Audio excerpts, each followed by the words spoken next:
有一個律法師起來試探耶穌說：夫子，我該作什麼才可以承受永生？耶穌對他說：律法上寫的是什麼？你念的是怎樣呢？他回答說：你要盡心、盡性、盡力、盡意愛主你的神，也要愛鄰舍如同自己。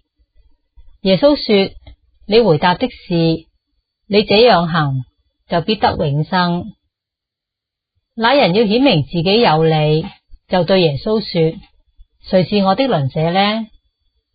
耶穌回答說：有一個人從耶路撒冷下耶利哥去，落在強盜手中，他們剝去他的衣裳，把他打個半死，就丟下他走了。偶然有一個祭司從這條路下來，看見他就從那邊過去了。又有一個利未人來到這地方，看見他也照樣從那邊過去了。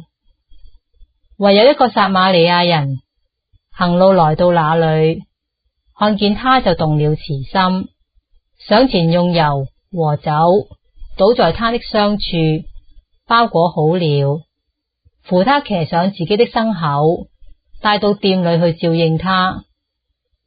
第二天拿出2錢銀子來，交給店主說：你且照應他，此外所費用的，我回來必還你。你想這3個人，哪一個是落在強盜手中的鄰舍呢？他說：是憐憫他的。耶穌說：你去照樣行吧。弟兄姊妹晚安。多謝主席剛才咧讀咗一段頗長嘅經文吓。咁呢一個故事咧，我相信信耶穌嘅、未信耶穌嘅呢，都對呢個好撒瑪利亞人所做嘅嘢呢，都係耳熟能詳嘅。咁特別呢，我哋基督徒呢，對耶穌講呢個嘅比喻呢，係更加係非常之熟悉嘅。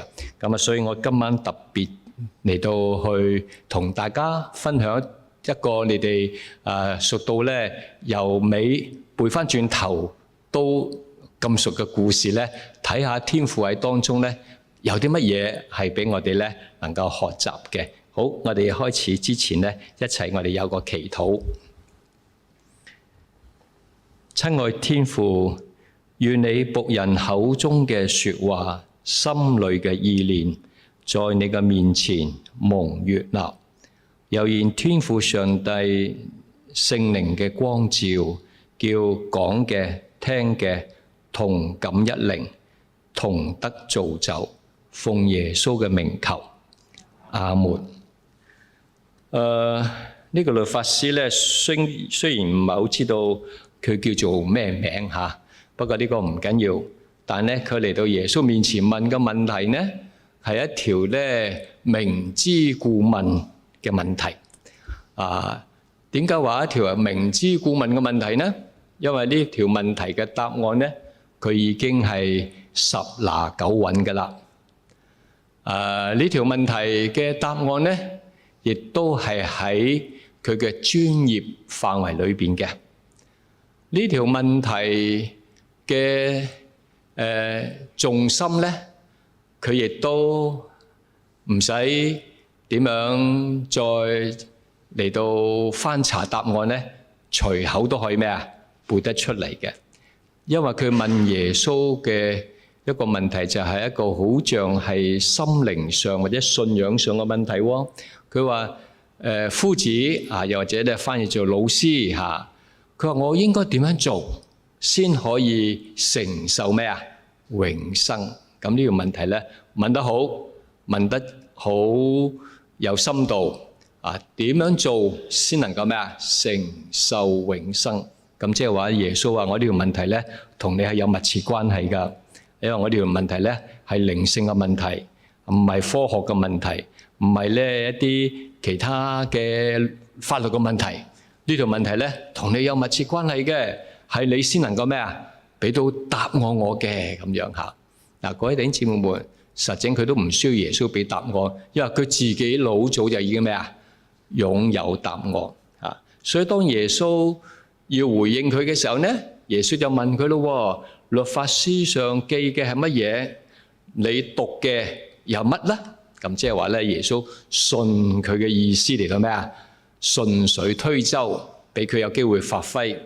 話呢個嘅律法師聽完耶穌咁嘅回應呢，二話不說就將呢整個舊約嘅律法嘅精義呢，就總括為2點。咁大家都好熟悉噶啦，係咪？第一點，律法嘅精義不外乎乜嘢啊？盡心、盡性、盡意、盡力愛主你嘅神。第二點係愛鄰舍如同自己。咁所以呢2條問題呢，喺佢嘅心目當中呢，已經係掌控咗噶啦。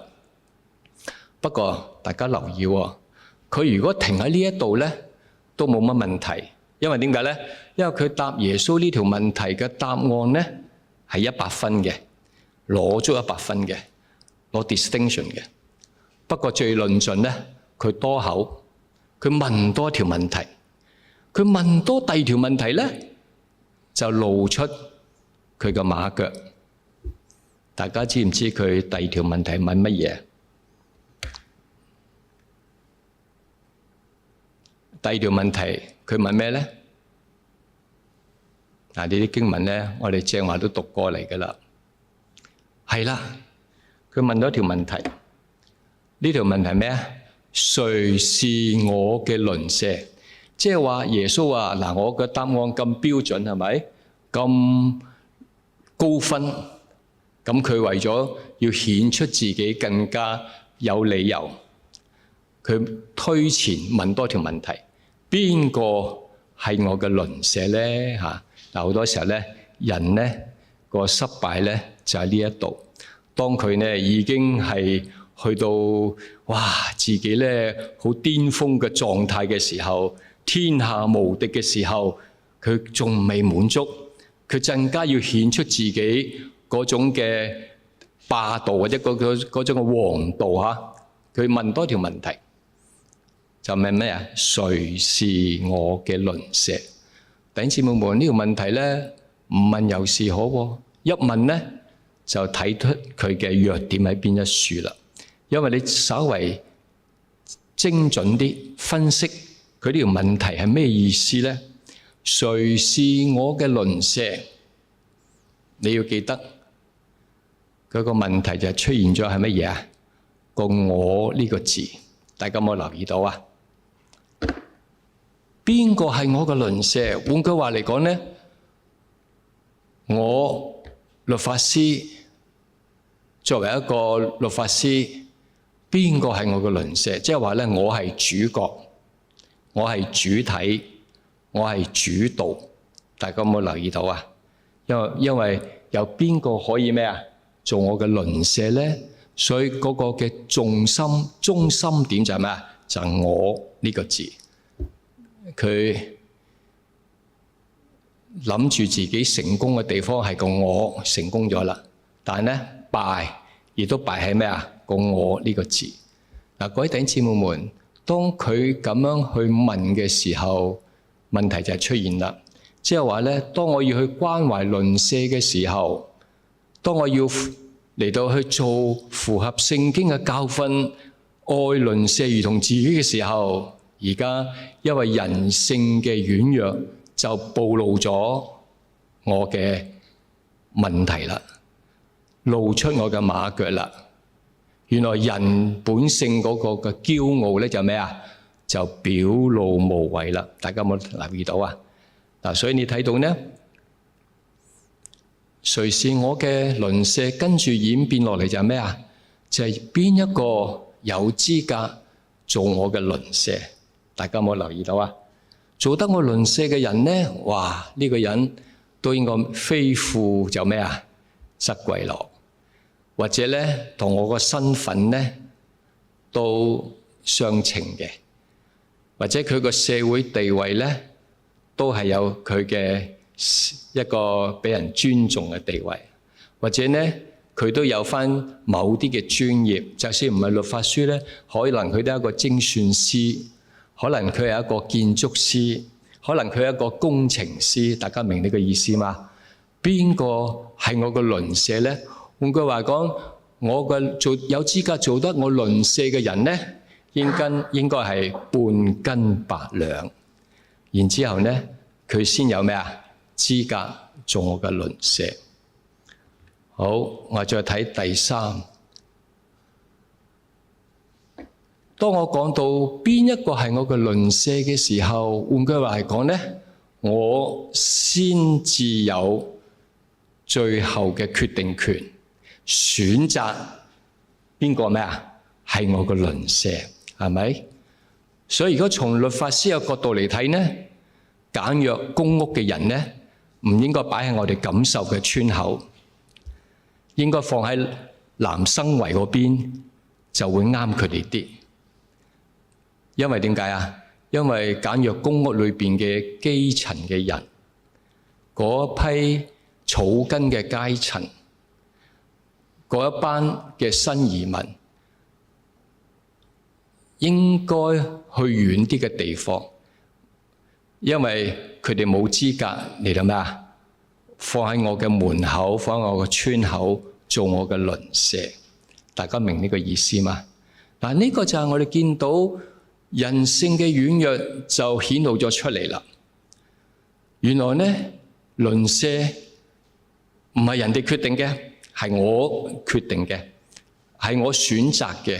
嗱，所以各位弟兄姊妹們，我哋見到呢，律法師佢多口問多句嘅時候，結果就咩啊？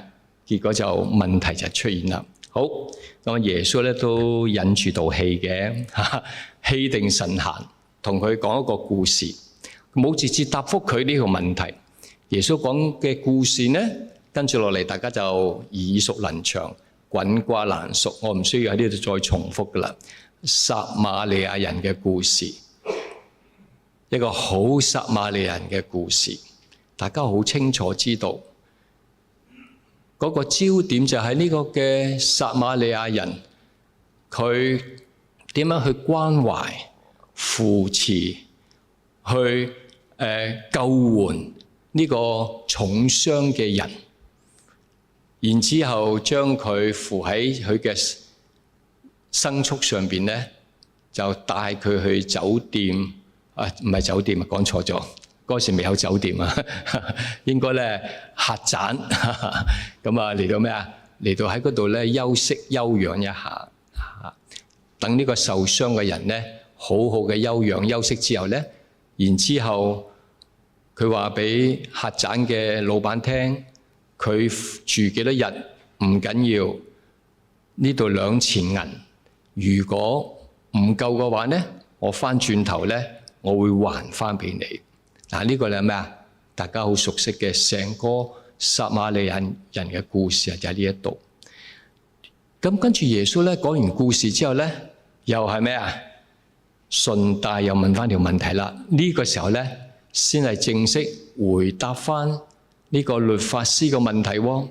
跟住耶穌問一條咩問題呢？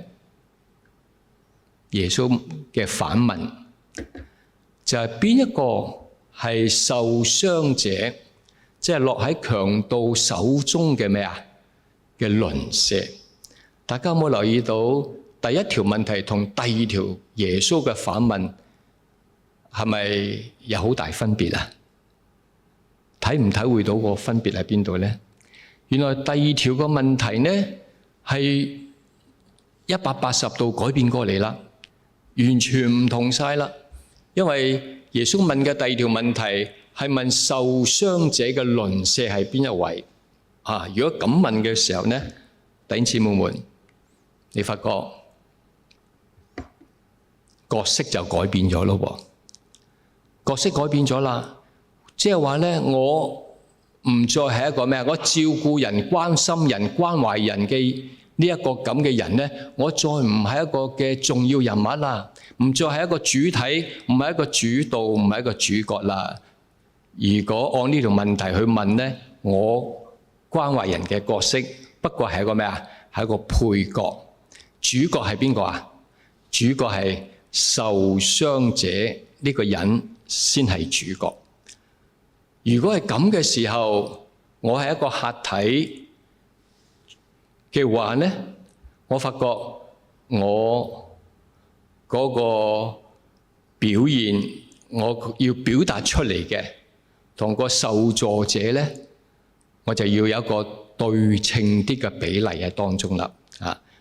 所以喺呢個時候呢，我嘅態度，我嘅表現呢，同正話第一條問題呢就好唔同咯。點解啊？因為而家個處境係改變咗啦，所以我嘅角色都咩啊？都改變埋。好啦，跟住落嚟呢，就係態度嘅改變啦，係咪？呢個態度嘅改變唔同之前，邊個有資格做我嘅鄰舍？係咪？邊個係我睇得上眼，我就咩啊？選擇佢做我嘅鄰舍。而家唔係咯噃，而家係咩啊？受傷者，佢係我要關懷嘅對象，所以佢先係咩啊？最重要嘅對象啦。因為咁嘅緣故呢，佢係一個中心人物，而我呢，不過係個咩啊？係一個嘅輔助嘅角色。開始我要問一個問題，就係話，到底呢個受傷嘅朋友，佢嘅需要係啲乜嘢呢？弟兄姊妹們，可能我哋遲啲要問呢一批住喺簡約公屋裏邊嘅朋友，到底佢嘅需要係乜嘢呢？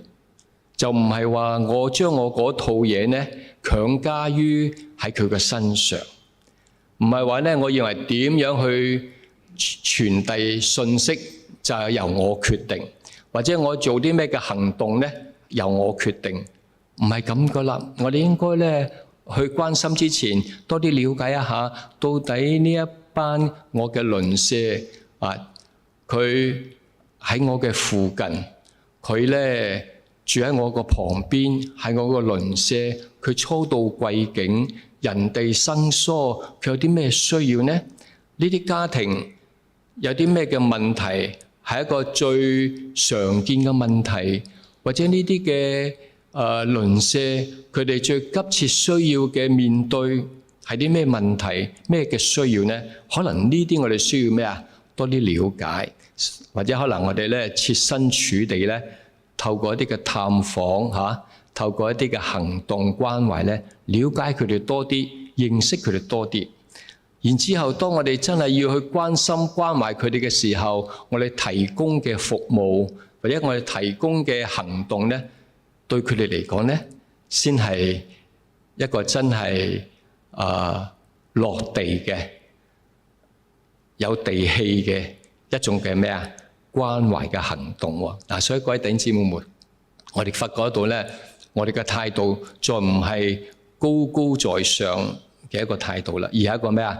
而係一個咧平等嘅，而係一個咧謙卑嘅，而係一個咧願意忍耐去聽下對方有啲乜嘢去傾訴，或者咧有啲乜嘢想同你分享，我哋咧忍耐啲去聽下，以致我哋更加就知道明白咧原來佢哋嘅處境係咁樣嘅，原來佢哋咧發覺真係嚟到呢度地方咧真係好唔慣啦，每日坐車用嘅交通時間好長啊，冇乜機會，冇乜時間照顧啲仔女如果你哋教會有人幫手補習令啲小朋友有機會咧可以喺佢哋課餘時間裏邊咧，都有人同佢哋玩下，或者咧關心佢哋嘅功課，關心佢哋嘅成長，可能呢個係佢哋嘅咩啊？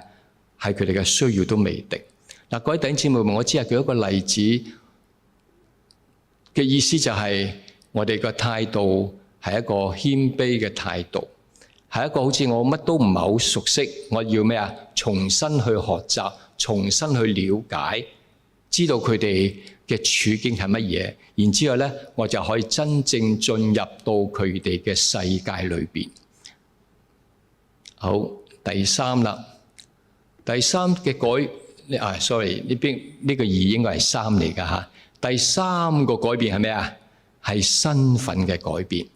呢個身份嘅改變就係話咧，當我哋無論錦宣家又好，無論加恩堂嘅弟兄姊妹又好，我哋去到簡約公屋，去到呢部屋嘅地方嘅時候，原來呢一批嘅人，雖然我哋唔認識佢，雖然佢哋嘅學歷背景冇我哋咁高，雖然佢哋嘅專業程度冇我哋咁明顯，雖然佢哋嘅經濟能力都好大嘅缺乏，雖然好多嘅不同嘅地方，但係弟兄姊妹們，你記得，原來當我哋用一個嘅調轉咗嘅角色，以關懷以受助者為中心嗰個角度去做嘅時候咧，你發覺到我哋要去關心佢哋嘅時候，我哋嘅身份就咩啊？就唔再係我哋一個高高在上嘅身份，而係一個同佢哋好平等，同佢哋咧大家都係好似咁高咁大嚇，大家都係一個都係居民嘅一個嘅角色嚇，嚟到咩啊？去同佢哋做朋友嚇啊！雖然我哋嘅背景係一個嘅中產嘅階級喺社會上邊，人哋會睇我哋錦繡花園嘅居民係唔同個角度，但係當我哋係關心佢嘅時候咧，我哋嘅身份就要改變啦。我哋點樣以一個朋友嘅角色、朋友嘅身份，等佢哋接觸我哋接觸佢嘅時候咧，佢唔會感覺到自卑，佢唔會咧感覺到咧好似有高低之分，佢會感覺到咧我哋係一個咩啊？係一個關心佢哋嘅一個友善嘅一個朋友嚟到關懷佢哋。所以我哋無論有咩嘅身份，喺嗰刻我哋都學習咩啊？學習擺低呢一切，能夠咧同佢一齊咧係好似同舟共濟咁樣嚇。咁所以咧，弟兄姊妹們，呢個係第三個改變喎。第四個改變咧就係一個責任上嘅改變啦。責任上嘅改變就係話咧，當我以一個嘅受助者作為我一個主要嘅關懷嘅對象嘅時候，呢個時候咧，我發覺得到咧，我關心佢哋咧係責無旁貸嘅，所以我就要咩啊？我要學習主動啲去關心佢哋，唔係被動。你有咩需要啊？你過嚟啦！你有啲咩係要我哋幫忙啊？你過嚟我哋呢度傾下啦咁樣。唔係嘅，我哋應該咩啊？去到佢哋嘅當中，嚟到去同唔同嘅途徑咧嚟到咩啊？去關懷佢哋，因為呢種嘅關心咧係一個主動嘅，係一種自發嘅，係我嘅責任嚟嘅。如果我唔關心佢哋咧，係我失職。大家明呢個意思嗬？因為上帝已經將呢一班嘅鄰舍咧放喺我哋嘅左鄰右里。所以我哋有一個嘅責任嚟到咩啊？要採取主動嘅行動啦。因為我哋住喺呢個地方錦繡花園嘅日子比佢哋耐，我哋熟悉呢個環境比佢哋多，我哋了解點樣能夠適應呢度嘅生活，亦都比佢哋多。所以從任何角度嚟睇，我哋關懷佢哋咧係一份責無旁貸嘅一種嘅職責，所以我哋能夠用呢一種嘅改變嘅態度去睇嘅時候咧，弟兄姊妹們，我哋就發覺到咧，我哋做呢個嘅撒瑪利亞人嘅角色咧，就唔再係用自我自己做中心啦，而係以一個受傷嘅人、一個受助者作為一個中心。好啦。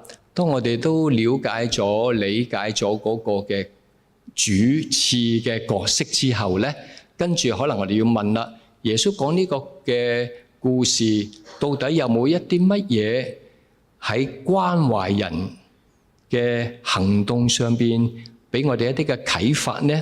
咁我發現得到係都好寶貴嘅。原來咧，耶穌喺關懷人呢個嘅撒瑪利亞人嘅身上咧。話俾我哋聽呢，原來關心人嘅途徑呢係有6個道呢，係好重要嘅噃。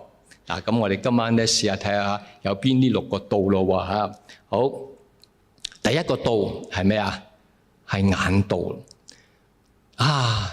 上帝俾我哋見到而家呢，你坐車又好，揸車出入感受都好啦。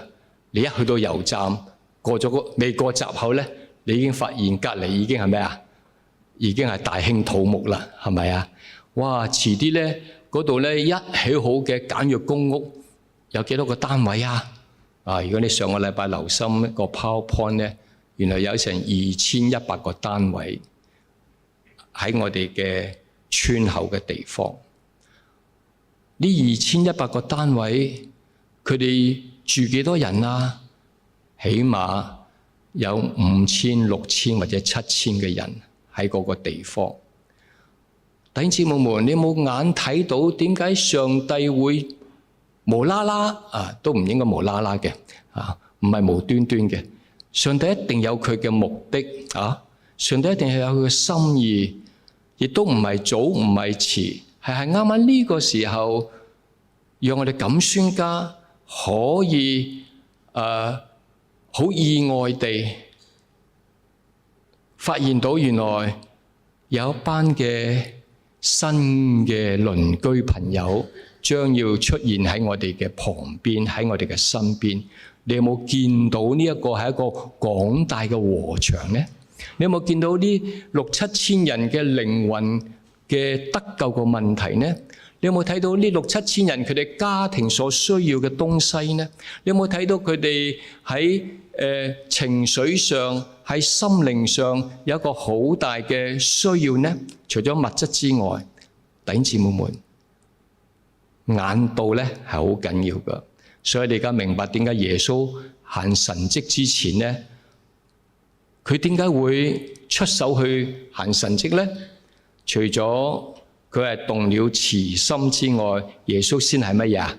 先係睇到嗰個嘅眼前受助者嘅需要。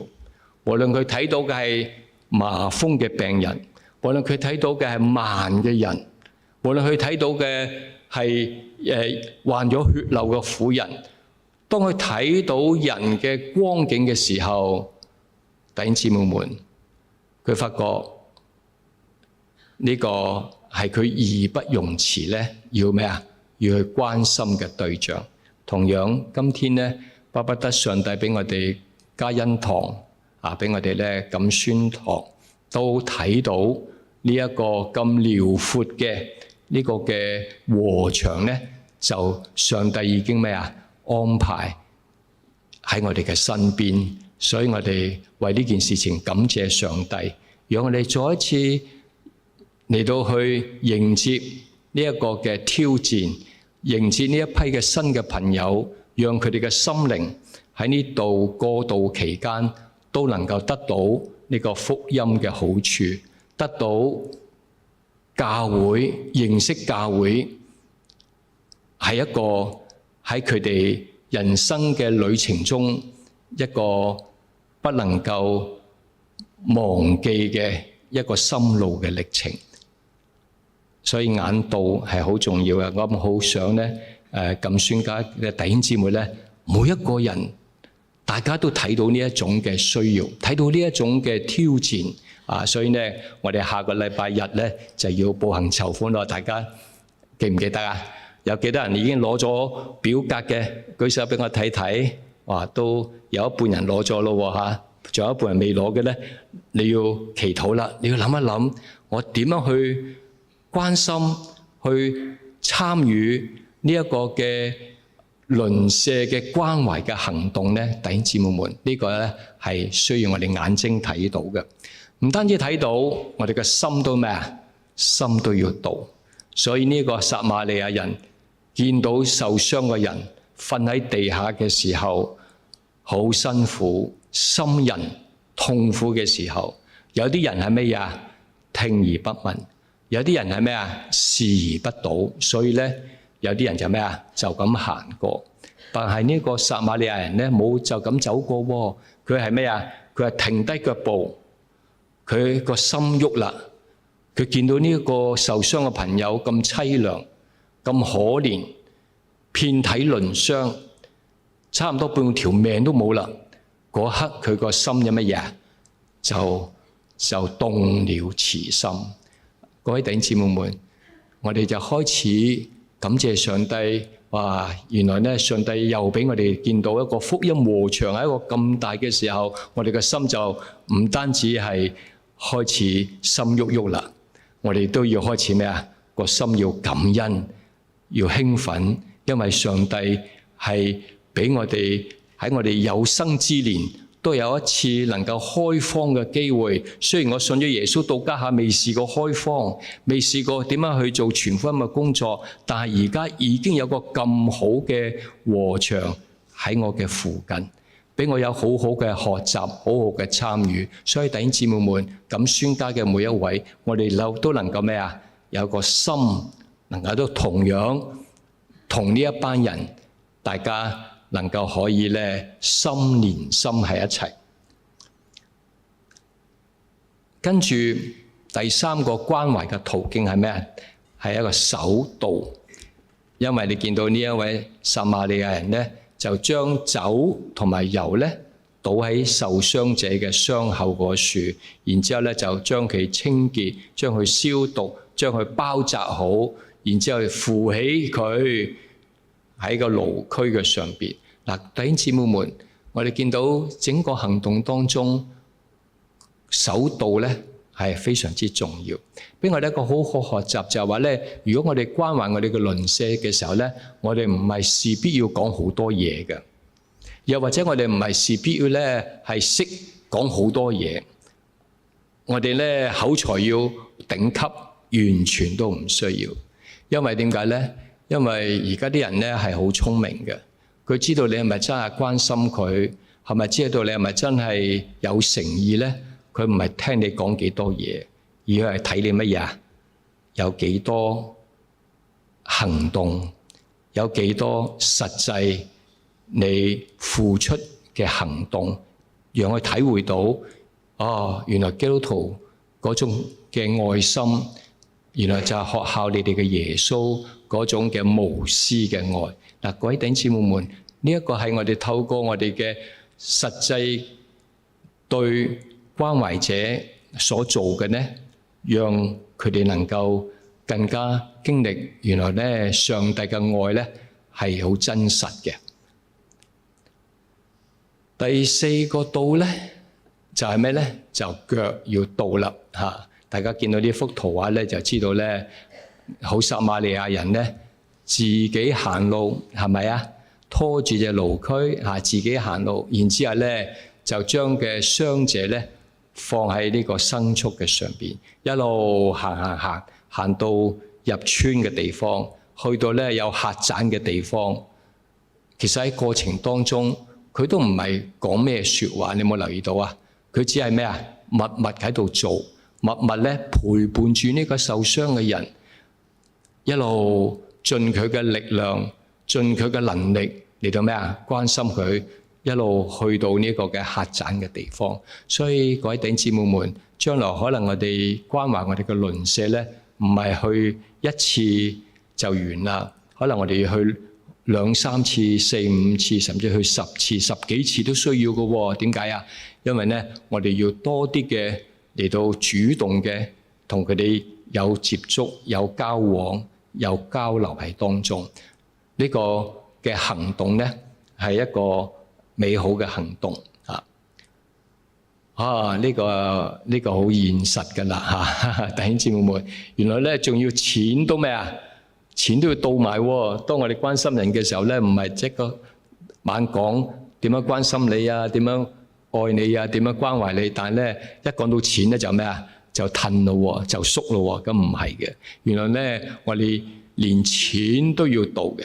所以呢一位嘅撒瑪利亞人，佢就咩啊？攞咗2錢銀紙出嚟，就係當時候打工仔1日嘅人工，佢攞出嚟交俾老闆，客店嘅老闆，話俾佢聽，呢個就係房租。咁啊，如果佢住得耐咧，唔緊要，我會再俾翻錢你嘅，再還翻錢俾你嘅。所以弟兄姊妹們，而家大家明白點解我哋有步行籌款啦，係咪啊？點解咧？因為咧，我哋知道咧，當我哋要有計劃要去關懷呢啲鄰舍嘅時候咧，我哋需要籌募一啲嘅經費，讓我哋呢個行動計劃咧有好嘅部署，有好嘅安排，有人手、有物力、有資源咧，將來能夠咩啊？去到咧呢啲鄰舍嘅手中。所以我哋每一個人咧喺呢個時候咧，我哋做好準備。好感謝神。今次咧，我哋知道咧，簡約公屋又好，部屋又好咧，都唔係5月份就開始啦，而係咩啊？而係可能係9個月或者半年之後就開始。所以仍然都有時間，讓我哋做好多啲嘅安排、計劃、準備。所以呢個步行籌款，又讓我哋咧教會能夠咧喺見到弟兄姊妹嘅愛心關懷嘅當中，或者你將呢個異象、將呢個嘅挑戰話俾你身邊相熟嘅朋友認識，都讓佢哋知道我哋教會準備呢個行動計劃，要咩啊？要關愛我哋嘅鄰舍。所以弟兄姊妹們，呢個就係第5個榜樣啦。好啦，第6個榜樣係咩呢？就延到啦。延到即係話咧，呢位嘅好撒瑪利亞人呢，佢會唔會翻轉頭啊？佢會嘅喎，佢言出必行，係嘛？我雖然家下要走啦，趕住要做其他嘢，不過我一定會翻嚟，而且我翻嚟呢，一定會咩啊？還翻啲錢俾你。所以呢個言到呢，即係話呢係有承諾嘅，講得出就咩啊？做得到嘅。各位弟兄姊妹們，對我哋嚟講，關懷我哋嘅鄰舍，關愛我哋嘅鄰舍呢，其實呢，我哋係需要做多啲嘅跟進嘅工作，我哋要有多啲嘅後續嘅工作。我哋唔係淨係去1、2次探訪就完咗我哋嘅關心，可能係一段比較長時間，我哋係繼續嘅嚟到去關懷呢啲有需要嘅家庭，或者關懷嗰個嘅小社區。呢個係我哋教會唔單止係我哋一個嘅挑戰，係我哋嘅責任，亦都咧係我哋義不容辭要做嘅跟進栽培嘅工作。所以我哋感謝上帝，讓我哋今天晚上咧睇到呢一個故事嘅時候咧，好撒瑪利亞人嘅故事咧，就俾我哋大家都能夠有個好好嘅機會，再諗翻、反思翻，點樣去關愛我哋嘅鄰舍呢？原來感謝神，老早呢聖經呢已經有一個好好嘅榜樣俾我哋去學習，巴不得咧我哋弟兄姊妹們呢，從今晚經文裏邊所提及嘅呢，就讓我哋能夠好好嘅去裝備自己。我哋一齊同心低頭祈禱。親愛天父，我哋感謝，我哋讚美你。感謝天父，因為你嘅道路高過我哋嘅道路，你嘅旨意呢亦都高過我哋嘅旨意。